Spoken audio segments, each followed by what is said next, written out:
Assalamualaikum warahmatullahi wabarakatuh. Shalom, Om Swastiastu, Namo Buddhaya, salam kebajikan dan salam sejahtera bagi kita semua.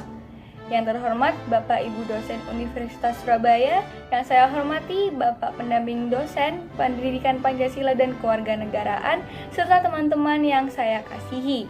Bapak Ibu dosen, dosen mendamping serta teman-teman yang berbahagia, perkenankanlah saya Elvika Adley pada kesempatan kali ini menyampaikan uraian pidato saya mengenai tema yang mewujudkan bela negara mengatasi pandemi COVID-19. Pertama-tama, marilah kita panjatkan puji syukur kepada Tuhan Yang Maha Esa atas rahmat yang telah diberikan kepada kita, karena dengan rahmatnya kita semua dapat berkumpul dan bertemu secara jejaring sosial media dikala hal-hal yang sedang terjadi beberapa bulan ini. Saudara sekalian, sebelum membahas mengenai perwujudan bela negara, sudah sepatutnya kita terlebih dahulu mampu memahami arti sesungguhnya mengenai bela negara. Bela negara merupakan sikap dan perilaku warga negara yang dijiwai oleh rasa kecintaannya kepada Indonesia, rekan Pancasila dan Undang-Undang Dasar 1945 dalam menjalin kelangsungan hidup bangsa dan negara yang seutuhnya.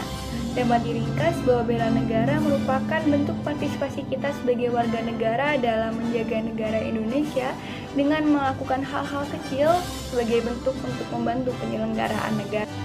Tetapi, sudahkah kita semua ikut dalam penyelenggaraan partisipasi upaya bela negara tersebut?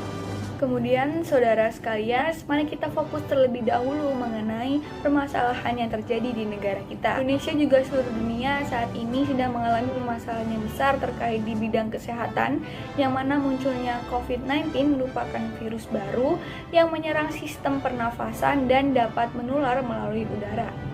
Lantas, mengapa hal ini menjadi permasalahan yang besar?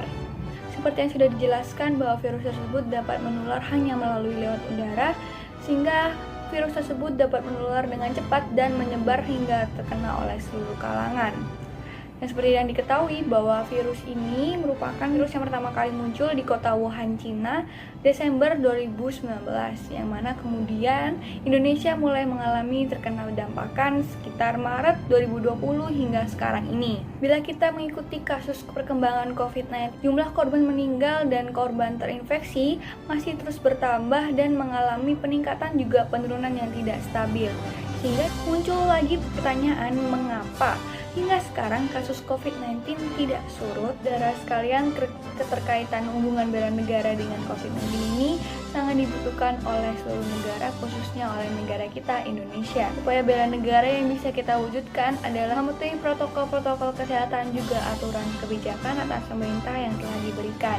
Kerjasama antara pemerintah dengan warga negara terkait dengan upaya penyelenggaraan tersebut akan mempercepat kondisi untuk kembali seperti semula. Dalam hal ini, pemerintah juga sudah mengoptimalkan upaya mereka, yang mana hal ini dilakukan dengan cepat dan sigap, di mana mengenai penanganan pasien yang tersebar atau mengenai pasien-pasien lainnya. Selain itu, pemerintah juga mengadakan kebijakan-kebijakan lain yang mana mengutamakan masyarakatnya dalam hal kesehatan, juga penyelamatan bagi masyarakatnya. Seperti diadakannya kebijakan PSBB atau pembatasan sosial berskala besar, yang mana membatasi wilayah-wilayah tertentu, khususnya wilayah yang memiliki zona yang rawan akan penyebaran COVID-19.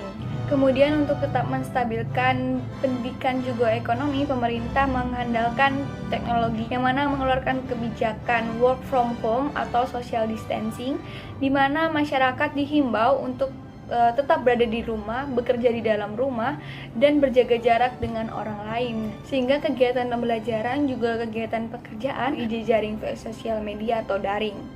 Namun, seperti yang kita ketahui, masih banyak sekali orang-orang yang tidak mengerti betul tentang pemahaman COVID-19 ini dan tidak mematuhi protokol-protokol yang telah dijelaskan oleh pemerintah. Sehingga meskipun pemerintah telah mengeluarkan kebijakan-kebijakan, namun apabila masyarakatnya tetap tidak patuh, kebijakan tersebut tidak akan berguna. Mungkin banyak yang berpikir bahwa COVID-19 ini merupakan suatu ancaman bagi negara, di mana pemerintahan tidak bisa menjalankan serangkaian tugas dan kewajibannya untuk memenuhi tujuan dan cita-cita negara. Namun tanpa diketahui tidak ada yang dapat menjadi suatu ancaman bagi negara apabila warga negara dan suatu negara dapat menjadi satu kesatuan yang mana sama-sama bertujuan ingin membangun suatu negara tersebut.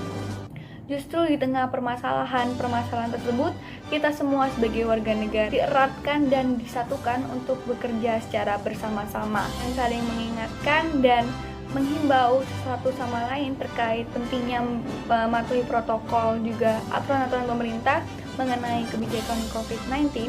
Hal itu sudah merupakan hal kecil bagi kita untuk ikut berkooperasi, ikut berpartisipasi mengupayakan bela negara, sehingga hal tersebut mampu membantu negara kita mengupayakan untuk ikut menyelesaikan permasalahan yang sedang terjadi. Teman-teman yang saya kasihi dan juga saudara-saudara sekalian, dengan memahami beberapa hal tersebut saja dan juga mau mematuhi aturan-aturan yang sudah dijelaskan, harapkan kita semua dapat berpikiran dengan terbuka. Dengan begitu, permasalahan-permasalahan yang terjadi saat ini yang ada di Indonesia dapat segera berlalu dan Indonesia dapat kembali menjalankan tugasnya kembali sebagai suatu negara, dan kita sebagai warga negara dapat menjalankan kegiatan seperti normal atau sedia kala. Demikian pidato ini saya sampaikan. Di tengah pandemi COVID-19 ini, mari kita tidak hanya fokus kepada diri sendiri, melainkan hidup berdampingan sebagai warga negara yang menjunjung tinggi persatuan dan kesatuan. Sekali lagi, terima kasih atas perhatiannya dan mohon maaf apabila terdapat salah tutur kata atau tingkah laku yang kurang berkenan. Sampai jumpa dan salam multikultur.